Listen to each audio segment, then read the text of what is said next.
Next బాబా గారి దయ వల్ల అన్నీ బాగా ఉన్నాయి. ప్రతి సంవత్సరం మాకు పనులు కూడా అన్నింటిలో అన్ని లాభాలే ఉన్నాయి, నష్టమేం లేదు. అంతనా పిల్లలు అందరూ బాగా ఉన్నారు. మనకి ఇక్కడ తబురుకు అది ఇస్తారు, అక్కడ పంచిన వాళ్ళు అందరికీ బాగా ఉన్నది అంటారు, అంతా చేస్తున్నారు. మాకు కూడా తీసుకుని వెళ్ళమంటే అప్పుడు బస్సులు వేసుకుని వచ్చేస్తుంటాం. సుమారు ఎన్ని బస్సులు వస్తాయి? 2 బస్సులు వస్తాం. ఈయన ఒకటి వేస్తారు, నేను ఒకటి. 80 మంది 40 సీటు బస్సు వేస్తాం. వేసి అలాగే ఇక్కడికి వచ్చిన తర్వాత అన్ని దర్గాలు అలాగే తిరుగుతామండి. మళ్ళీ చెన్నై అంటే వంతెన మించి వెళ్ళారు, ఇప్పుడు రోడ్డు వేసేసారు కదా, సో ఎలా ఉన్నాయి ఈ సంవత్సరం ఉరుసు ఉత్సవాలు? ముసలోళ్ళు కూడా వెళ్ళడానికి బాగుందండి. ఇంతకు ముందు అయితే ఏమీ ఉండేది కాదు. ఆ ముసలోళ్ళు బస్సులోనే ఉండిపోయేవారు, అందులోనే పడుకుండిపోయేవారు నైటు.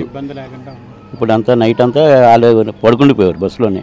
మేమే వెళ్ళి పాతేజ్ ఇచ్చుకొని వచ్చేసి వీళ్ళకి తబురుకి ఇచ్చేవారు.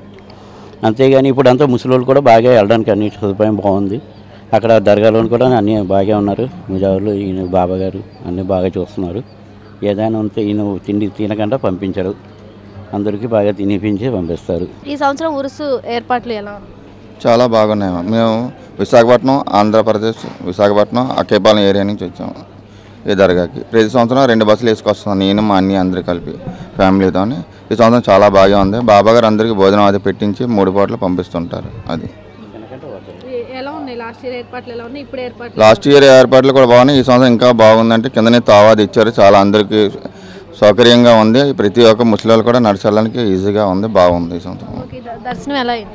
బాగా అయింది అల్హమ్దుల్లాహ్. ఫాతిహా బాగా అయింది, సలాం బాగా అయింది, దర్శనం కూడా బాగా అయింది, భోజనాలు అన్నీ బాగా ఉన్నాయి, లైటింగ్ అవన్నీ కూడా బాగా ఉన్నాయి.